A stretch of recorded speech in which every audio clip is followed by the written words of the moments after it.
Picture this. You wake up in 2024, check the World Bank numbers, and bam! The Philippines just leapfrogged Thailand like a caffeinated kangaroo on a pogo stick. Southeast Asia's new economic story isn't Bangkok's nightlife anymore. It's Manila's balance sheets. You heard that right. The Philippines is no longer just the karaoke capital of the world. It's now the region's surprise heavyweight contender. And the numbers? They're not playing games. With a gross national income of $518.1 billion, the Philippines just nudged past Thailand's $510.2 billion. That makes it the second wealthiest nation in Southeast Asia by GNI, right behind Indonesia, the Godzilla of the region, sitting on a $1.39 trillion pile of cash. But here's the spicy twist. This isn't just about money. It's about people, resilience, and a little bit of that Filipino magic sauce that somehow mixes hard work with humor. So let's break down how the Philippines pulled this off, why Thailand should be worried, and why the next decade in Asia might just have Made in Manila stamped all over it. Grab your halo, buckle in, and let's roll. First stop, the GNI shockwave. The Philippines' gross national income is officially higher than its GDP by a whopping $56.5 billion. No other ASEAN 6 country has that kind of gap. Translation: the Philippines isn't just earning inside its borders, it's raking in pesos from every corner of the globe. Think of GDP as money made at home, while GNI is money made everywhere your cousins move to after graduation. And if you're Filipino, you know those cousins are everywhere. So where is this extra $56.5 billion coming from? Did the Philippines strike oil in Palawan? Did Manny Pacquiao fight Mayweather again and win double? Nope. The answer is way more powerful and way more human. Enter the overseas Filipino workers, the country's real economic avengers. In 2024 alone, they sent home $38.3 billion in remittances. That's not pocket change. That's 8.3% of the entire GDP. Nurses in New York, engineers in Dubai, seafarers in Europe, every paycheck wired back home is like a financial love letter fueling not just families, but the whole nation. And here's the kicker. $34.5 billion of those remittances came through banks. Not my friend knows a guy Western Union hacks, but straight through the system. That's a signal of efficiency, inclusion, and a country that's modernizing the way money moves. But if remittances are the fuel, what's the engine? Because even Superman needs a phone booth to change in. That's where the Philippines' service sector flexes.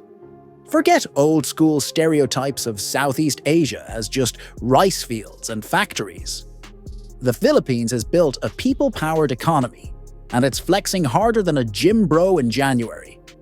Forget smokestacks and assembly lines. Today, the Philippines' biggest export isn't steel or sugarcane, it's services. The country has turned call centers and IT outsourcing into a full-blown economic juggernaut. In 2025, the industry officially employed 2 million people and generated a jaw-dropping $40 billion in revenue. That's not just answering customer complaints about why Netflix froze during a cliffhanger. That's 10% of the global IT and business process outsourcing market controlled by a single country. Talk about punching above your weight. And here's the beauty of it. While Thailand has been busy fine-tuning its tourism sector and manufacturing cars, the Philippines built an empire out of brainpower and broadband.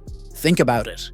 When a Fortune 500 CEO in New York needs his accounts handled at 3 a.m., it's a Filipino in Quezon City making sure the numbers add up.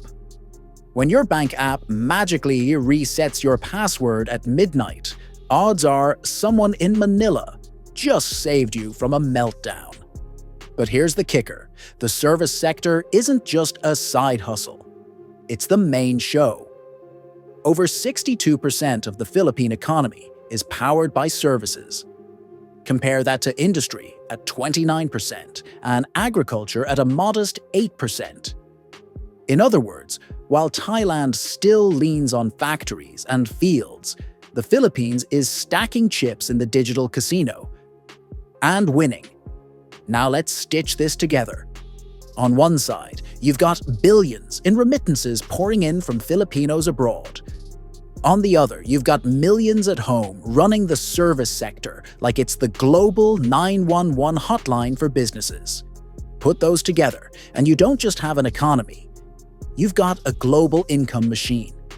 And speaking of machines, let's talk about the fuel that keeps them running. Consumer spending. Because what do Filipinos do when the money flows in? They spend it, and spend it big. Household consumption makes up more than 70% of the Philippine GDP. 70%. That's like an economy built on mall trips, Jollibee cravings, Shopee checkouts, and jeepney fares. While Thailand's growth is often tethered to exports, meaning if global demand dips, Bangkok sneezes, the Philippines has created this resilient, homegrown spending monster. When you've got a young population with rising incomes, you get this endless loop. More money, more spending, more demand, more growth. It's like an economic karaoke session where the beat never stops. And the numbers don't lie. Over the last 2 decades, the average Filipino's GDP per person skyrocketed from less than $1,000 in 2000 to around $3,500 by 2022. By 2030, that figure is expected to blast past $6,000. Translation: a swelling middle class with more pesos to drop on Netflix subscriptions, Starbucks fraps, and, let's be honest, endless karaoke microphones. But wait, don't cue the victory music just yet. Because while Thailand's middle class is plateauing, the Philippines is expanding like a buffet line during fiesta season. That growth doesn't just mean more shopping bags, it means more stable long-term demand. And investors love stable demand. And speaking of investors, let's pivot. Because when the US and Japan are suddenly throwing billions into your infrastructure and energy projects, you know the world isn't just noticing. It's betting on you, like a horse with fresh legs at the starting gate. Here's the deal. When Uncle Sam and Japan start wiring you billions for your roads, trains, and energy grids, you're no longer just emerging. You're practically glowing on the radar. Japan, in particular, has been playing sugar daddy to Philippine infrastructure. We're talking the $25 billion Metro Manila subway and North-South commuter railway projects. Imagine Bangkok's SkyTrain, but underground, longer, and built with yen-fueled determination. Japan is covering more than 80% of the bill, which is basically Tokyo saying, "We believe in you, kid. Don't screw this up." Meanwhile, across the Pacific, the US isn't just showing up with speeches and photo ops. They're bringing serious cash to the semiconductor and IT outsourcing industries. Why? Because with tensions heating up in the South China Sea, Washington wants a safe bet in Southeast Asia that isn't spelled China. And the Philippines, sitting at the crossroads of the Pacific, is suddenly prime real estate. And the goodies don't stop there. There's even a partnership in the works with Seattle-based Ultrasafe Nuclear Corporation to develop small modular nuclear plants in the Philippines. Yep, nuclear power, in a country that currently suffers blackouts when too many air conditioners run at once. That's a glow-up if I've ever seen one. But wait, let's not make this sound like a charity. These investments aren't just about friendship bracelets and karaoke nights. They're strategic. The Philippines offers a young, English-speaking workforce, a prime geographic location, and now, thanks to these mega projects, an infrastructure backbone that's finally catching up to its ambition. Thailand may still have its industrial parks and flashy Bangkok skyline, But the Philippines is building something more future-proof: digital highways, green energy, and geopolitical leverage. Now, let's zoom out. Because when you combine booming remittances, a service sector that eats GDP for breakfast, and billions in foreign investments, you're not just looking at a growth story. You're looking at a country preparing to crash the trillion-dollar club. According to S&P Global, by 2033, the Philippines' economy is expected to cross the $1 trillion mark. That's right, the same country once dismissed as the sick man of Asia is now projected to overtake regional darlings like Thailand and Singapore. Talk about a plot twist. And if you think that's bold, fast forward to 2050. London-based Capital Economics predicts the Philippines could soar to the 18th largest economy in the world, with a GDP of nearly $5 trillion. That's not just Southeast Asia's story. That's a global headline. But here's the transition you didn't see coming. All this shiny growth rests on one critical test. Because no matter how many billions flow in, how many subways are dug, or how many dollars OFWs send home, without solving this one Achilles heel, the Philippines could stumble before it reaches the finish line. And that Achilles heel? Infrastructure bottlenecks. Buckle up, because here's where the glossy headline collides with hard reality. Infrastructure. Think of the Philippines as a sprinter who just got new running shoes. But the track is still full of potholes. You can pump billions into the economy, but if your roads look like Swiss cheese and your power grid collapses the moment half the country turns on the aircon, you've got a problem. The Philippines has been playing catch-up on infrastructure for decades. Metro Manila traffic? It's less traffic and more urban purgatory. Ask anyone who's tried to cross EDSA at rush hour. By the time you get home, your kids have graduated college. Thailand, by comparison, has long enjoyed smoother logistics, stronger industrial zones, and, frankly, less chaos on the roads. That gave it a big advantage in manufacturing and exports. But here's the twist. Those gaps are also opportunities. The government's Build, Build, Build program and its rebooted versions is pouring money into roads, airports, ports, and railways. And with Japan and the US basically underwriting mega projects, the Philippines is finally filling in those Swiss cheese holes. Metro Manila Subway, game changer. North-South commuter railway, potentially transformational. Suddenly, the daily commute doesn't have to feel like a Hunger Games tribute. Energy's another Achilles heel. Rolling blackouts aren't just inconvenient. They scare away investors faster than you can say brownout. That's why nuclear partnerships and renewable projects are so important. Imagine a Philippines where the lights stay on during the summer and factories don't lose millions every time the grid hiccups. Fix that, and suddenly the country isn't just competitive, it's unstoppable. And here's the wild part. The very thing that once slowed the Philippines down, its youth bulge, its chaotic cities, its messy politics, might actually fuel its next phase. Because a young population means decades of growth potential. A chaotic democracy? Weirdly, it signals resilience. The system may be noisy, but it bends without breaking. And messy cities? Once you add better trains, cleaner energy, and digital infrastructure, they become megacities powering a trillion-dollar economy. So the big question isn't, can the Philippines grow? That's already happening.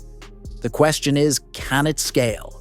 Can it transform overseas remittances, BPO dollars, and foreign investments into lasting infrastructure that competes with Thailand's factories, Singapore's efficiency, and Indonesia's raw scale? And speaking of competition, let's talk about why Thailand, the once comfy number 2, now has to sweat. Because losing your spot in Southeast Asia's economic rankings isn't just about pride. It's about survival. Oh, this is where things get juicy. The Philippines versus Thailand, the rematch nobody saw coming. For decades, Thailand strutted around Southeast Asia like the reliable middle sibling. Stable economy, booming tourism, strong manufacturing base. Meanwhile, the Philippines was labeled the sick man of Asia, always full of potential, but somehow tripping over its own shoelaces. Fast forward to 2024, and boom, the Philippines just snatched Thailand's seat at the economic dinner table. And you can bet Bangkok is side-eyeing Manila like, "Excuse me, who invited you to the adults' table?" Here's why this stings for Thailand. Its economy has long leaned on tourism, nearly 20% of GDP before the pandemic. When COVID shut down airports, Thailand's golden goose basically caught bird flu. The Philippines, on the other hand, wasn't nearly as dependent on tourists snapping selfies in front of temples. Instead, it doubled down on its global workforce and services sector, which barely blinked when borders closed. Nurses kept working in New York. Call centers kept buzzing in Cebu. Dollars kept flowing in. Thailand froze. The Philippines adapted. And then there's demographics. Thailand's population is aging faster than you can say early retirement. By 2030, 1 in 4 Thais will be over 60. The Philippines? Young, hungry, and multiplying like Wi-Fi passwords in a cafe. More than half the population is under 25. That's a demographic jackpot. Young people mean workers. Workers mean productivity. And productivity means, you guessed it, more pesos and more growth. Let's not forget resilience. Thailand has political stability in some ways, but it also suffers from constant coups and leadership shakeups. The Philippines? Chaotic democracy, sure, but one that somehow keeps moving forward. Investors don't necessarily want silence. They want predictability. And right now, Manila's chaos is proving oddly predictable, while Bangkok's political scene feels like a soap opera with too many plot twists. And here's the knockout punch.